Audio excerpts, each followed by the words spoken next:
Assalamualaikum warahmatullahi wabarakatuh. Perkenalkan, kami dari kelompok 6 yang terdiri dari Anifa Nurkholisa, Silvi Nur Azizah, Debi Cahyani, Ferry Arista dan Nurwenda, dan Arjuna Pandawa 5. Di sini kami akan mempresentasikan materi dengan judul Islam Membangun Persatuan dalam Keberagaman. Materi selanjutnya akan dibacakan oleh teman saya.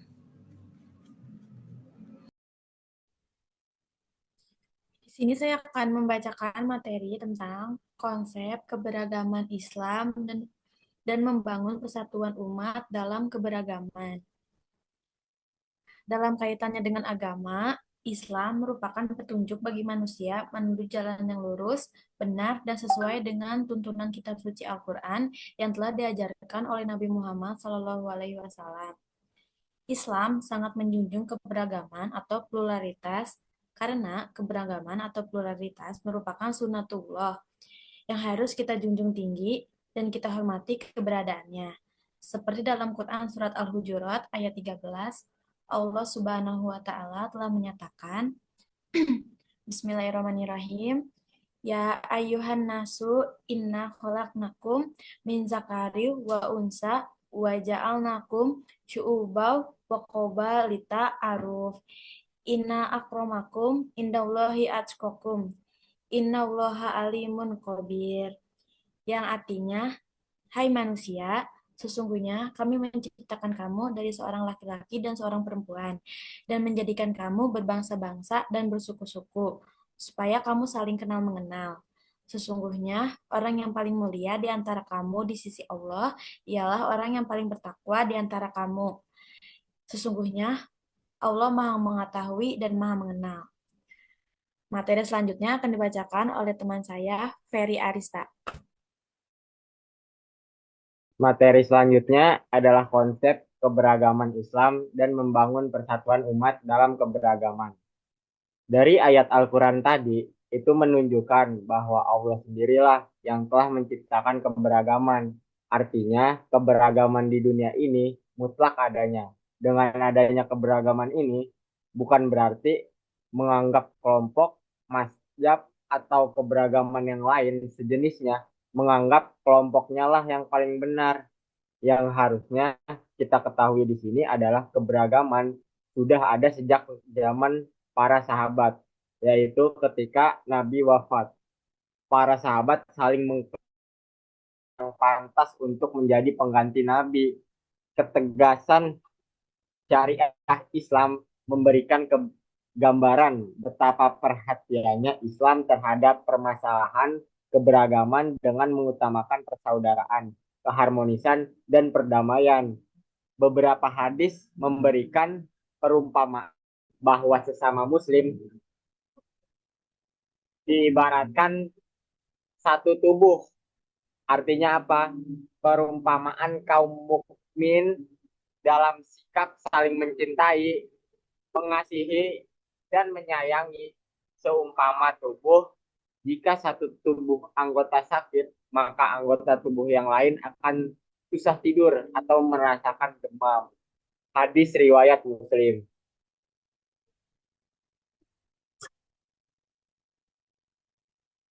Nah, adapun penyebab munculnya perbedaan aliran antara lain adanya pergolakan politik dalam negeri. Dua, pengaliran pemikiran non-muslim. Tiga, akibat proses perubahan kultural dan politik dari masyarakat. Keempat, tradisional kemodernan dan dari politik regional ke dunia.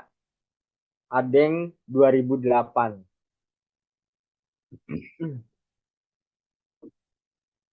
Selanjutnya akan dibacakan oleh teman saya. Saya lanjutkan. Islam memberikan beberapa prinsip dasar dalam menyikapi dan memahami pluralisme ini. Yang pertama, ketenangan jiwa, mengurangi stres dan kekhawatiran. Yang kedua, keadilan yang objektif. Yang ketiga, ada menjadikan keragaman agama tersebut sebagai kompetisi positif dalam kebaikan.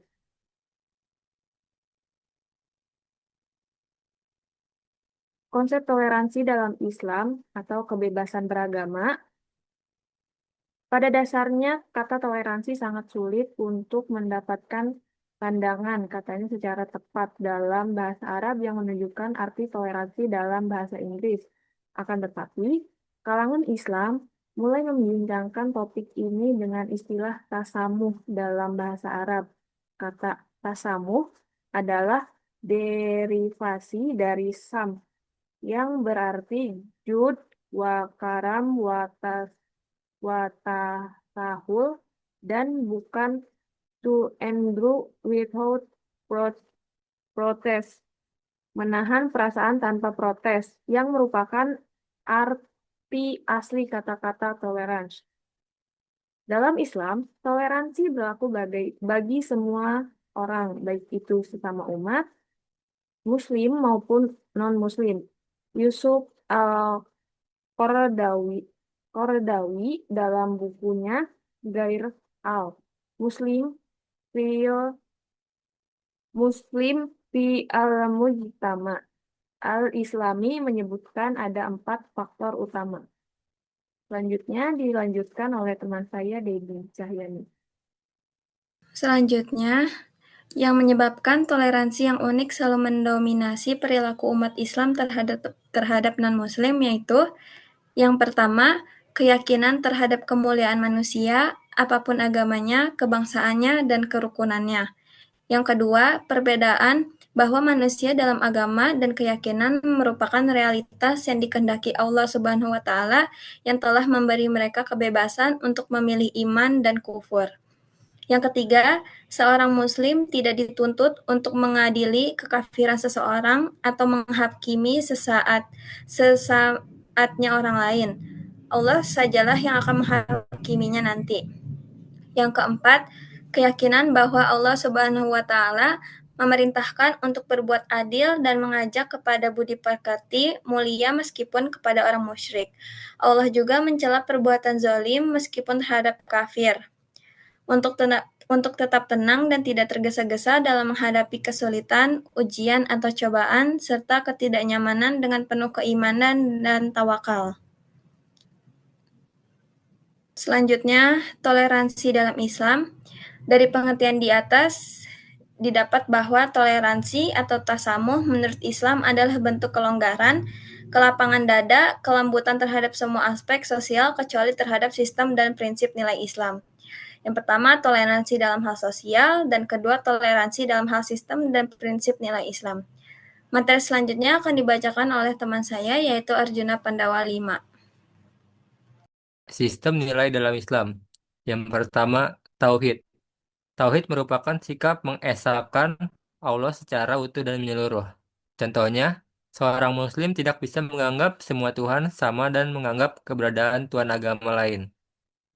Yang kedua, ibadah. Dalam bahasa Arab, kata ini berasal dari kata abada yang berarti menyembah. Tentu penyembahan ini harus jelas kepada siapa dan dengan selera siapa. Yang ketiga, qiyamah. Secara nahyu berkeduduk secara nahwu berkedudukan sebagai mushadar atau kata benda abstrak yang dimustaq dari kata koma yang berarti berdiri, bangkit, tegak. Secara sepintas berarti hari di mana sebuah kebenaran hakiki tegak bukan relatif atas pandangan manusia. Prinsip nilai dalam Islam. Yang pertama, tasdik, yang merupakan sifat membenarkan terhadap segala sesuatu yang bersumber dari Allah, Rasul, dan ulul amri. Kebenaran ini mutlak hanya mengakui sebuah kebenaran yang datang dari Allah. Contohnya, seorang muslim tidak bisa menganggap kebenaran agama lain sama dengan kebenaran Islam. Yang kedua ada tasyri. Sebuah aturan atau hukum yang dibuat oleh Allah yang harus dipatuhi apapun bentuknya, dimanapun dan bagaimanapun, dan tidak bisa disesuaikan atau ditoleransikan dengan agama lain. Yang ketiga, sirriyah, menentukan rahasia, menutup rahasia atau menyembunyikan sebuah hal tidak boleh diketahui oleh orang non-muslim.